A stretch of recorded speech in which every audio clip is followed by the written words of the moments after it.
So you've done phase one, you've developed a good foundation. You've done phase two, you've developed greater strength, greater endurance, start to work the core.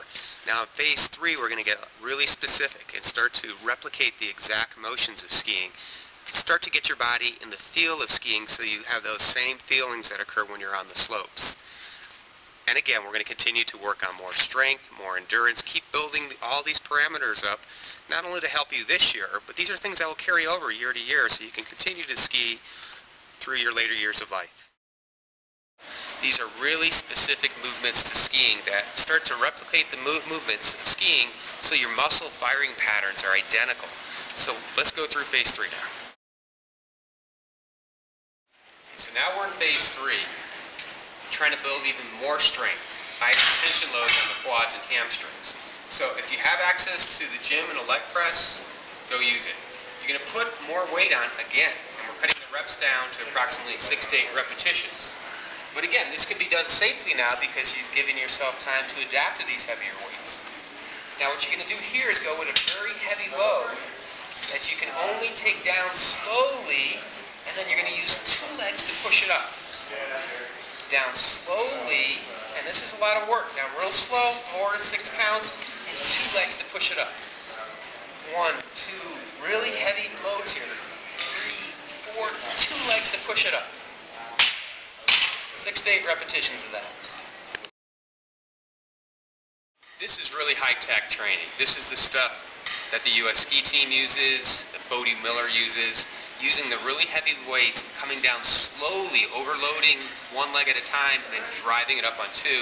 They have some apparatuses at the U.S. ski team which are really high-tech, where the machine is super loaded and they do it with squats, and then the machine picks the weight up for them, and all they focus on is the descent. That is very specific and replicates how the muscles work for skiing, and it's, as I said, it's at the highest states of sports science these days. So that's all great, but what if you're at home and you don't have a leg press or a squat machine to use? Well, go back to a couple dumbbells and a ball. Even if you don't have the ball, as I demonstrated, you could just use a slippery wall. But again, this super slow, high-tension exercise involves picking up 1 foot and coming down really slow, where it's a heavy enough weight where you can only go down and you can't come back up. So how do you come back up? Put the other foot down and lift. Down on 1 foot and up on 2. Now again, these are heavier loads. So even with the leg press, if you have any pain behind the kneecap, in your hip, stop. But if you feel the quad, hamstring really working hard, burning, fatigue, that's what you're shooting for. 6 to 8 repetitions. So now we're going to go from doing the super slow exercise that creates high tensions in your quads and hamstrings and hips into something that replicates the movements of skiing a little bit more.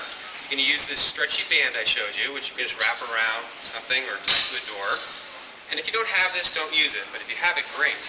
We're going to just do left to right motions like you would skiing. And see how I'm dropping my body weight a little bit faster, 10 repetitions per side. If you don't have the band, here you go. And of course, you face the other way, and you would do it this way as well. You have the band. The band adds that left to right resistance, kind of that inertial force. You know, because when you're going into turns, when you ski, you have that inertial force that's pushing you over your ski. So the band reproduces that, so it's great to use if you have it. Talking about being dynamic and replicating the motions, we're going to use a little bit of hopping here, not too much, but a little bit. Hop, hop, switch. Hop, hop, switch. Hop, hop, switch. Right, right, left, left, left, right. Back and forth 8 times to work on that left to right, more dynamic, more coordinated pattern. So when you do fall off balance when you ski, you have a little bit of quickness to help you regain your center of gravity over your skis. This is the final exercise we're going to do in phase 3 for the legs here. And again, pretty advanced exercise, but again, you need it for skiing. 1, 2, land on the left, and try to balance. Okay? Repeat with the right. There's twisting involved here because there's twisting when you ski. 1, 2, 3. Try to balance. If it's hard, don't jump as high. 1, 1, 2, 3, balance. 1, 2, other leg, balance. Back and forth 10 times each. Back to the endurance training. Again, if you have a ball, great. If you don't, use the wall. I'll demonstrate without the ball. Now this one we got to get more dynamic. Okay, so your goal is to move your feet in this position for 1 minute. You can't go 1 minute. Stop at 30 seconds.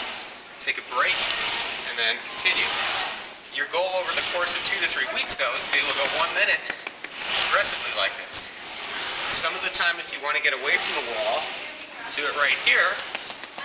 That's fine too. The key is to stay low, with the back straight, and make those legs keep moving for a minute. Very difficult exercise.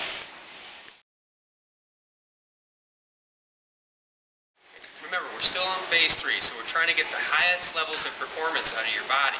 So balance, high levels of balance. Instead of just balancing on one leg now, we're going to challenge our balance by moving around with our upper body. Now, again, if it's difficult, start with just trying to balance on one leg and doing this. As it gets easier, start to reach. Start to challenge yourself and see if you can stay balanced.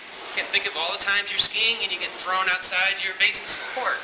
Very easy to do on one leg, and just start reaching with your hands anywhere and everywhere. And if the faster you move, the harder it gets. If you have access to the gym, sometimes you'll find these toys around. You know, a disc. These makes things much harder. Anytime you stand on an unstable surface, just the Dynadisc itself is difficult to balance on, let alone reaching and doing things. So these are great toys to play on as well.